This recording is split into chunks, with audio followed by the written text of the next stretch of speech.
안녕하세요. 오늘 당신과 함께 깊이 파고들어 볼 자료는요. 바로 조선미 교수의 강연 그리고 관련 서적들입니다. 네, 그리고 또 이 강연에 직접 다녀오신 부모님들의 아주 생생한 후기까지 저희가 싹 모아봤습니다. 네, 맞습니다. 주제는 영혼이 강한 아이로 키우는 법인데요. 우리 아이가 그냥 행복했으면 좋겠다. 이 마음은 다 똑같잖아요. 그렇죠. 근데 그 방법론에 있어서 어쩌면 우리가 생각했던 거랑 완전히 방향이 다른 거 아닐까? 한번 좀 돌아보게 만드는 그런 자료들이었어요. 맞아요. 오늘 우리의 목표는 어떻게 하면 우리의 좋은 대학 보낼까? 이게 아니고요. 네네, 어떻게 하면 아이가 인생의 수많은 파도를 넘어설 그 내면의 힘을 갖게 할까? 여기에 맞춰져 있어요. 내면의 힘이요. 네. 자료들 전체를 관통하는 가장 중요한 개념 하나를 꼽으라면 저는 단연 좌절내구력이라고 생각합니다. 좌절내구력. 네. 그러니까 고통에 대응하는 능력인 거죠. 아이 인생에서 어려움을 싹 다 치워주는 게 아니고요. 그 어려움을 겪어낼 근육을 길러주는 법. 여기에 대해 아주 구체적으로 이야기 나눠보겠습니다. 사실 많은 부모님들이 좋은 대학, 좋은 직업, 이게 거의 아이 성공의 최종 목표처럼 여기곤 하잖아요. 네, 그렇죠. 근데 자료에 나온 사례를 보니까 그렇게 의사가 되고 나서 오히려 깊은 허무함에 빠지는 사람들도 있다는 거예요. 맞아요. 외부의 인정이나 어떤 성취가 행복을 보장해주지는 않는다는 거죠. 바로 그 지점이네요. 네. 그래서 행복이 대체 뭔지부터 다시 생각해 볼 필요가 있어요. 자료에서 지적하는 게 되게 흥미로운데 우리가 쓰는 행복, 그 한자 복자 있잖아요. 네, 복복자. 그 복이라는 글자가 외부에서 주어지는 약간 좀 수동적인 느낌이 강하다는 겁니다. 아, 그렇네요. 근데 영어의 해피는 좀 더 능동적인 상태에 가깝죠. 그래서 조 교수는 행복의 조건을 세 가지로 딱 정리해요. 세 가지요? 네. 첫째는 이만하면 내 삶도 괜찮지 하고 만족하는 거. 네. 둘째는 즐거움 같은 긍정적인 감정을 자주 느끼는 것. 그리고 마지막으로 불안이나 분노 같은 부정적인 감정은 좀 덜 느끼는 상태. 이게 다예요. 뭐 거창한 게 아니거든요. 여기서 그 수십 년간 하버드 졸업생들 삶을 추적한 연구 있잖아요. 그랜트 연구. 아, 네네. 그 결과가 정말 결정적이더라고요. 이 사람들의 행복을 좌우한 가장 중요한 요소? 1순위가 뭔지 아세요? 뭘까요? 바로 고통에 대응하는 능력이었대요. 맞습니다. 우리가 흔히 중요하게 생각하는 교육 수준이나 안정된 결혼 생활보다도 이게 더 앞에 있었다는 게 저 진짜 좀 놀랐어요. 바로 그 지점입니다. 인생에서 고생, 그러니까 누구나 겪는 객관적인 어려움은 피할 수가 없잖아요. 그쵸? 근데 그걸 파괴적인 고통, 즉 주관적인 괴로움으로 만드는 건 사람마다 다르다는 거죠. 아, 고생과 고통은 다르다. 네, IMF 때 명예퇴직을 당한 건 객관적인 고생이지만 아니, 내가 서울대까지 나왔는데 하면서 무너져 내리는 건 그건 이제 주관적인 고통이 되는 거거든요. 결국 시련 그 자체가 아니라 그걸 해석하는 내 마음의 힘이 행복을 결정한다는 이야기입니다. 좋습니다. 그렇다면 이 고통 대응 능력, 그러니까 좌절 내구력이라는 걸 도대체 어떻게 길러줄 수 있을까요? 네, 자료들을 쭉 보니까 여러 원칙들이 결국 몇 가지 큰 주제로 묶이는 것 같더라고요. 첫 번째 덩어리는 부모가 명확한 기준과 경계를 세워주는 것에 대한 이야기 같아요. 맞아요. 그 시작이 바로 세상에는 싫어도 해야 할 일이 있고 하고 싶어도 참아야 할 일이 있음을 가르쳐라는 원칙입니다. 네. 매일 아침 엄마 나 학교 왜 가야 돼? 라고 묻는다는 그 초등학교 1학년 아이 사례가 나오죠. 저라도 막 설득하려고 할 것 같아요. 학교 가면 친구도 사귀고 재밌잖아. 이렇게요. 근데 그게 능사가 아니라는 거예요. 그런가요? 근데 자료에서는 그보다 학교는 그냥 가는 거야. 우리나라 법으로 정해져 있어. 이렇게 단호하게 말해주는 게 더 효과적이라고 하더라고요. 이게 좀 차갑게 들릴 수도 있을 것 같은데 아이 감정을 너무 무시하는 것처럼 보일까 봐 걱정하는 분들도 계실 것 같아요. 충분히 그렇게 생각할 수 있죠. 근데 여기서 핵심은 아이를 감정적으로 억누르는 게 아니고요. 아, 세상에는 내 감정이나 내 논리랑 상관없이 돌아가는 규칙이란 게 있다는 걸 알려주는 겁니다. 규칙이요. 네, 어른이 되면 출근하기 싫다고 안 할 수 없잖아요. 그 이유를 매번 내가 납득해야만 움직이는 게 아니죠. 이게 바로 책임감의 기초가 되는 거고요. 이런 명확한 경계가 아이한테는 오히려 안정감을 줍니다. 아, 안정감이요? 예측 가능한 세상을 만들어주는 거군요. 그렇죠. 그렇다면 아이가 최신 스마트폰 사달라고 막 조를 때 사준의 만회로 신랑이 하기 전에 규칙부터 정하라는 세 번째 원칙도 같은 맥락이겠네요. 정확합니다. 170만 원짜리 스마트폰을 덜컥 사준 뒤에 너 왜 그것만 보니 하면서 싸우다가 결국 부모가 그걸 집어 던지는 비극이 실제로 일어난다는 거예요. 와, 그 전에 사용 시간, 요금 부담 같은 규칙을 먼저 정하고 그 규칙을 지킬 수 있을 때 사주는 식으로 순서를 바꿔야 한다는 거죠. 아, 선물을 무기로 갈등을 만드는 게 아니라 규칙을 통해 책임감을 가르치는 도구로 쓰는 거군요. 바로 그겁니다. 이런 규칙과 경계를 세우려면 결국 부모에게 권위가 필요하다는 네 번째 원칙으로 자연스럽게 연결되네요. 네, 근데 저희 세대는 워낙 좀 권위적인 부모님 밑에서 자라서 그런지 이 권위라는 말 자체에 거부감이 좀 있거든요. 그게 바로 많은 부모들이 빠지는 함정이라고 조 교수는 지적합니다. 권위적인 것과 권위 있는 것은 완전히 달라요. 어떻게 다른가요? 권위의 핵심은 힘이 아니라 신뢰입니다.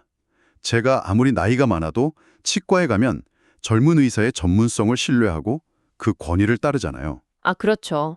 아이는 아직 옳고 그름보다 좋고 싫음을 따르는 미성숙한 존재이기 때문에 아이의 모든 결정을 존중하는 게 민주적인 게 아니라는 거죠. 민주주의는 책임질 수 있는 사람에게 자유를 주는 거니까요. 아, 신뢰를 바탕으로 한 부모의 건강한 권위는 아이를 지키는 가장 튼튼한 울타리입니다. 자, 이렇게 튼튼한 울타리를 세웠다면 그 다음 단계는 그 울타리 안에서 아이가 마음껏 넘어지고 실패하게 두는 것, 즉 독립성과 회복 탄력성을 길러주는 쪽으로 넘어가는 것 같습니다. 네, 부모님들이 가장 힘들어하는 부분일 것 같은데 아이의 머리, 손, 다리 되어주지 마라. 이 말이 정말 아프게 들렸어요. 그렇죠.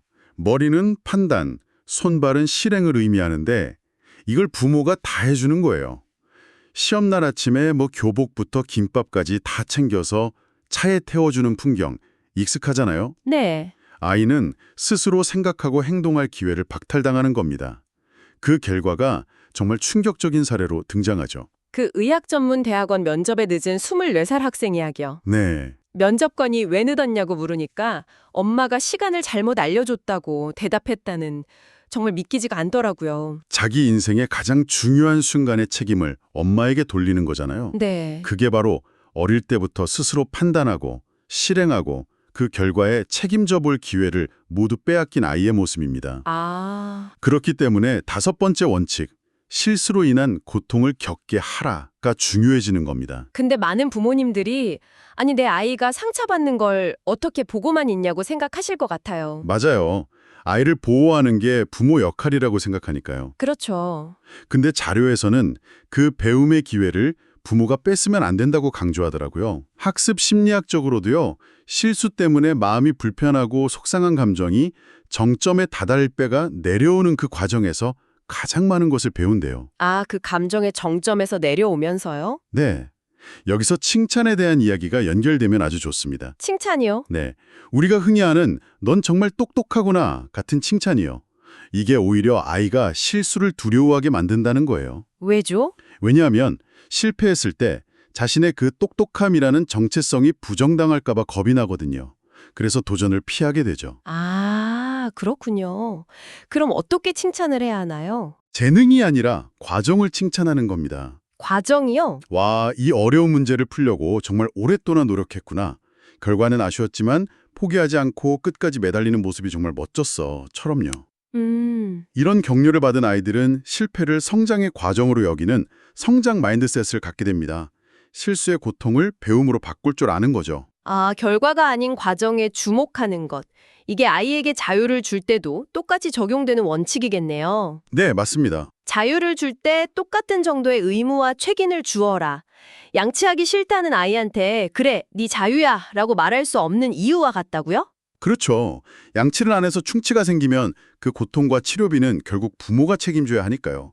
그건 아이에게 진짜 자유를 준 게 아니죠. 네. 아이가 자신의 선택으로 인한 결과를 온전히 책임질 수 있는 범위 내에서만 자유를 허락해야 합니다. 아, 그 여행지 예시가 딱이네요. 네, 기념품 예산은 3만 원이야. 이 안에서 네가 알아서 사봐. 라고 하는 그 9번째 원칙의 사례예요. 그 예시 정말 재밌었어요. 아이가 열흘 내내 뭘 살지, 돈이 얼마나 남았는지 고민하면서 긴장하게 만들잖아요. 맞아요. 이 생각하게 만드는 긴장감이 요즘 아이들에게 정말 필요한 것 같다는 생각이 들었어요. 특히 유튜브 쇼츠 같은 짧은 영상에 계속 노출되는 환경에서는 더더욱요. 정확한 지적입니다. 강연 후기에서도 많은 부모님들이 이 문제를 고민하고 계셨어요. 아, 그렇죠. 짧고 자극적인 영상은 우리 뇌에서 지루함을 견디는 회로를 망가뜨립니다. 그런데 아이들은 바로 그 심심하고 지루한 시간에 스스로 놀이를 만들어내고 상상력을 펼치고 생각을 깊게 이어가거든요. 한 후 후기 작성자분이 AI 시대에 필요한 능력은 생각을 이어가는 힘이며 이건 독서를 통해 길러진다고 하셨는데 정말 통찰력 있는 말이었어요. 자, 이제 마지막 주제로 넘어가 볼까요? 아이가 사회 속에서 다른 사람들과 더불어 살아가는 데 필요한 정서적, 사회적 지능에 대한 부분입니다. 네. 세상의 중심이 내가 아님을 알게 하라는 원칙이 가장 먼저 나오네요. 온 가족이 자기를 중심으로 빙 둘러앉아 있어야만 직성이 풀리는 아이들 요즘 드물지 않다고 해요. 아, 네. 이런 아이들은 유치원이나 학교에 가서 엄청난 충격을 받습니다. 세상에 자기를 중심으로 돌아가지 않는다는 사실을 처음 배우는 거죠. 집안의 규칙과 세상의 규칙이 다르다는 걸 가르쳐야 합니다. 교수님과 면담 중에 업무 전화가 오니까 아무 말 없이 그냥 뛰쳐나갔다는 그 대학원생 사례는 가정의 규칙이 사회의 규칙을 압도해버린 극단적인 경우죠. 와, 그게 결국 내 감정과 타인의 감정이 모두 소중함을 알려주어라는 7번째 원칙과도 연결되는 것 같아요. 네, 맞습니다.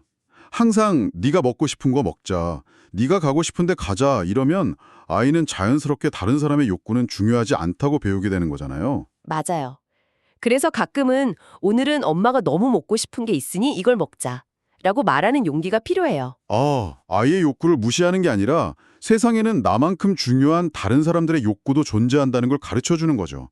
이게 바로 공감 능력의 시작입니다. 그런데 아이의 감정을 존중해주는 것과 부모가 아이 감정에 너무 깊이 개입하는 것, 그 사이의 경계가 좀 모호하게 느껴질 때가 있어요. 네, 마지막 10번째 원칙, 감정에 대한 과잉 개입을 피하라는 게 바로 그 지점인 것 같은데요. 아주 중요한 포인트입니다.